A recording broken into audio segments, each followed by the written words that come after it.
ప్రభునందు ప్రియమైనటువంటి వారలారా, మన ప్రభువును రక్షకుడైనటువంటి యేసుక్రీస్తు వారి యొక్క శుభనామంలో మీ అందరికీ నా హృదయపూర్వకమైన వందనములు శుభములు తెలియజేస్తున్నాను. ఉదయకాలం దేవుని వాక్యాన్ని ధ్యానం చేసుకుందాము.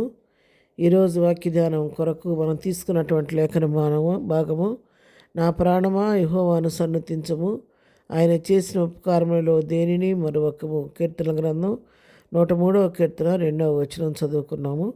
ప్రియులారా, ఈ వాక్య భాగాన్ని మనం గమనించినట్లయితే ఈ కీర్తన దావీదు రాసినటువంటి కీర్తన. దావీదు తన ప్రాణాన్ని హెచ్చరిస్తున్నాడు. నా ప్రాణమా నువ్వు యెహోవాను సన్నతించము, ఆయన చేసిన ఉపకారాల్లో దేనిని మరవద్దు, అన్నిటినీ నువ్వు జ్ఞాపకం చేసుకోమని తన ప్రాణాన్ని హెచ్చరిస్తున్నాను. సాధారణంగా మనం ఇతరులకు చెప్తూ ఉంటాం, అలా ఉండాలి, ఇలా ఉండాలి, అలా చేయండి, ఇలా చేయండి అని చెప్తూ ఉంటాం. కానీ కొన్నిసార్లు ఇతరులకైతే సులువుగా చెబుతాం, కానీ మన వ్యక్తిగత జీవితంలో వాటిని ఆచరించలేకపోతూ ఉంటాం, వాటిని మనం చేయలేకపోతూ ఉంటాం. కానీ ఇక్కడ దావీదు ఇరుగు పొరుగు వారికి, తన స్నేహితులకు, తన సైన్యానికో చెప్పట్లేదు. కానీ ఈ మాట ఎవరికి చెబుతున్నాడంటే తన సొంత ప్రాణాన్ని హెచ్చరించుకుంటున్నాడు. నా ప్రాణమా నువ్వు యెహోవాను సన్నతించు, ఆయన చేసిన ఉపకారంలో దేనిని మరవద్దు. ఈరోజు నువ్వు రాజువయ్యావు కదా అని చెప్పి నువ్వు అతిశయిస్తున్నామేమో. ఆయన నిన్ను గొర్రెల దొడ్డిలో నుంచి ఏ విధంగా నిన్ను బయటికి తీసుకొచ్చాడో, అంచెలంచెలుగా నిన్ను ఏ విధంగా హెచ్చించాడో దేనిని మర్చిపోవద్దు. శత్రువు తరుముతున్నప్పుడు శత్రువు యొక్క చేతి నుండి నా ప్రాణాన్ని ఎట్లా విడిపించాడో అవన్నీ నువ్వు జ్ఞాపకం చేసుకో. నువ్వు దేనిని మర్చిపోవద్దు నా ప్రాణమా అని చెప్పని తన సొంత ప్రాణాన్ని దావీదు హెచ్చరిస్తున్నట్టుగా మనం ఇక్కడ చూస్తున్నాం. అందుకే మహాత్మా గాంధీ గారు ఒక మాట అన్నాడండి, saying is very easy but doing is very difficult అన్న. ఇతరులకు చెప్పటం చాలా తేలిక, కానీ ఏదైతే చెప్తున్నామో అది మనం పాటించడం చాలా కష్టం అన్నమాట. అందుకే దావీదు అందరికిలాగా ఏదో ఇతరులకు బోధ చేయట్లేదు, కానీ తన సొంత ప్రాణాన్ని తను హెచ్చరించుకుంటూ ఉన్నాడు.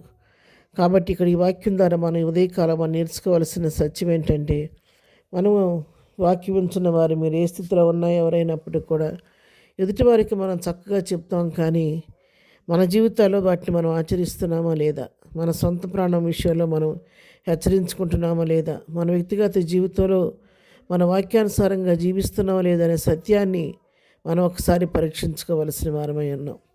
పిల్లారా, అందుకే దావీదు అంటాడు, నా ప్రాణము దేవుని నమ్ముకొని మౌనముగా ఉన్నది అంటాడు. దేవుని నిరీక్షణ ఉంచాడు కాబట్టి ఆయన నా ప్రాణం మౌనంగా ఉందంట, నేను దేనికి భయపడిన అంటాడు. మరి అంతేకాదు, మరి ఆయన చేసిన ఉపకారంలో దేనిని మరవద్దని ప్రభు యొక్క ఉపకారాలన్నీ తలపోసుకుంటూ ఉన్నాడు. ఇలా సంవత్సరాంతంలోకి వచ్చాము. మరి డిసెంబర్ మాసంలో మరి చివరి రోజుల్లో మనం ఉన్నాము. 22వ తారీఖున ఈ దినం వాక్యాన్ని మనం ధ్యానం చేస్తున్నాం. మనకు ముందు ఇంక ఈ సంవత్సరానికి ఒకే ఒక పునరుద్ధానపు దినం మిగిలి ఉంది. ఈ పునరుద్ధానం దినం మరి ఇంకొక వారం మన మధ్య ఉంది. తర్వాత నూతన సంవత్సరంలో ప్రవేశించబోతున్నాం. కాబట్టి మనం కూడా వాక్యం ఉంటున్న ప్రియులారా, ఈ దినం వాక్యం మళ్ళీ హెచ్చరిస్తూ ఉండగా ఈ దినమంతా ప్రభువు చేసిన మేలన్నిటినీ మనం జ్ఞాపకం చేసుకుందాము. మనుషుడి యొక్క లక్ష్యం ఎలాగుంటుందంటేనంటే, దేవుడు చేసిన మేలన్నీ నీళ్ళ మీద రాస్తారంట. ఏదైనా జీవితంలో ఒక శోధన, ఒక శ్రమ, ఒక కష్టం వచ్చినప్పుడు దాన్నేమో రాతి మీద రాస్తారంట. ఆ విధంగా మనం ఉండకూడదు. ఈ సంవత్సర ఆఖరిలోకి వచ్చిన మనము ఒకసారి ఎవరికి వారు మన వ్యక్తిగత జీవితాన్ని పరీక్షించుకుందాం. మనం కూడా మన ప్రాణాన్ని హెచ్చరించుకుందాం. నా ప్రాణమా 2024వ సంవత్సరం అంతా నా దేవుడు నాకు చేసినటువంటి ఉపకారాలను దేనిని మరవద్దు. నువ్వు నా ప్రాణమా యెహోవాను నువ్వు సన్నిధించని మనం కూడా ఉదయకాల సమయంలో దావీదు వలె మన సొంత ప్రాణాన్ని హెచ్చరించుకుందాము. అన్ని జ్ఞాపకం చేసుకుందాం. పునరుద్ధాన దినం మందిరానికి వెళదాం. ఇంకొక వారం మాత్రమే ముందుంది ప్రభువా అని దేవుని సన్నిధికి వెళ్ళి దేవుని యొక్క వాక్య వెలుగులో మన జీవితాన్ని పరీక్షించుకుందాం.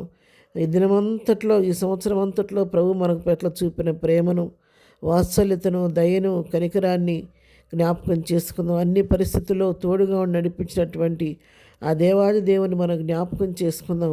ఏ సమయంలో ఎట్లా మనకి సహాయం చేశాడో, ఏ ఆపద నుంచి దేవుడు ఎలాగ మనల్ని తప్పించాడో, ఏ వ్యాధి నుంచి ఎలాగ దేవుడు మనల్ని స్వస్థపరిచాడో, మన బిడ్డల పక్షంగా ఏ మేలు చేశాడో, మన కుటుంబంలో ఆర్థిక ఇబ్బందుల్లో ఉన్నప్పుడు ఎట్లా మన గుప్పులిప్పి సమృద్ధినిచ్చేటప్పుడు అన్నిటినీ ఒక్కొక్కటి జ్ఞాపకం చేసుకుంటూ ప్రభువుకి కృతజ్ఞత చెల్లించవలసిన వారమై ఉన్నాం. ఒక మేలు చేసినప్పుడు దేవుడు మన కృతజ్ఞత చెల్లిస్తేనంట దేవుడు నా కుమార్తె నా కుమారుడు ఇంత చిన్న విషయంలో ఎన్నిసార్లు నా కృతజ్ఞత తెలియచేస్తున్నాడు, ఇంకా అనేకమైన మేలు నా కుమారునికి చేయాలి, అధికమైన మేలు నా కుమార్తెకి చేయాలని ప్రభు ఆశపడుతూ ఉంటాడంట. కాబట్టి ఈ ఉదయకాల సమయంలో వాక్యం ఉంటున్న ప్రియులారా, మీరు ఏ స్థితిలో ఉంటున్నప్పుడు కూడా ఒకసారి కలిగిన శోధన మాత్రమే జ్ఞాపకం చేసుకోబాకండి, పొంది ఉన్న మేళ్ళన్నీ జ్ఞాపకం చేసుకోండి.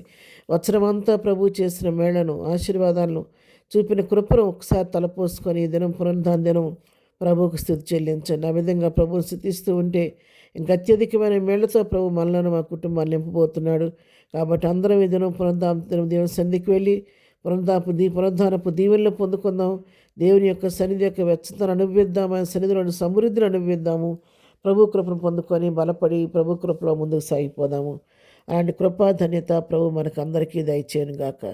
ప్రార్థన చేసుకుందాం. ప్రేమగల తండ్రి, పరిశుద్ధుడైన మా ప్రియ ప్రభా, ఉదయకాల సమయంలో వాక్యం వింటున్న మా ప్రియ వారందరినీ పేరు పేరుని దీవించి ఆశీర్దించండి. ఈ దినం పునరుద్ధానపు దీవులతో మా వీళ్ళందరి కుటుంబాలను వారి జీవితాలను నింపండి. ఈ దినం ప్రపంచవ్యాప్తం జరుగుతున్న పునరుద్ధాన ఆరాధనలో మీరుండండి. మీ చిత్తానుసారంగా మీ నా మహిం కొరకు జరిగించండి. ఆరాధన జరుగుతుండగా ఎక్కడ ఎలాంటి అవాంఛనీయ సంఘటనలు సంభవించకుండా నీ కృప తోడుగుంచండి నాయన. శత్రువు ఎక్కడ హాని కలిగించకుండా మా మందిరాల చుట్టూ మా చుట్టూ తోడుగుండండి. ప్రతి దైవజనుని ఎత్తిపెట్టి మహిం కొరకు వాడుకోండి. వాక్యం ఎత్తబడుతుండగా నీ హృదయాలు తెరవబట్టడానికి, వాక్యానికి లోబట్టడానికి, విధేయులే రక్షణ పొందడానికి సహాయం చేయండి. హృదయ కాటునుతున్న వారి హృదయాలు తెరవచేయండి ప్రభా. ప్రతి వారు విని రక్షణ పొంది మారు మనసు పశ్చాత్తాప పొంది మందలో చేర్చబట్టడానికి సహాయం చేయండి. ఈ పునరుద్ధానపు దీవులతో ప్రతి కుటుంబాన్ని నింపి నడిపించరాను. ఉదయకాల వాక్యం పెట్టిన వారు ఏ సమస్యలున్నా సమస్య విడిపించండి. బలహీనలు ఉన్న వారిని స్వస్థపరచండి. వ్యాధులున్న వారిని తప్పించండి. ఆపదలున్న వారిని తప్పించండి. వెలుచున్న మార్గాల్లోని కృప తోడుగుంచండి. చేస్తున్న పనులన్నింటిలోని సఫలత దయచేయండి. ప్రతి వారి హృదయవాంఛలన్నీ మీ నామలో తీర్చమని, ఈ పునరుద్ధానపు దీవులతో నన్ను మమ్మలను మా కుటుంబాన్ని నింపి నడిపించమని, సమస్త ఘనత మహిమ ప్రభావాలు నీకు ఆరోపిస్తూ నెచ్చిస్తూ మనం తగ్గించుకుంటూ యేసు పరిశుద్ధ నామములో ప్రార్థించి అడిగి పొందుకొని ఉన్నాము తండ్రి. ఆమెన్.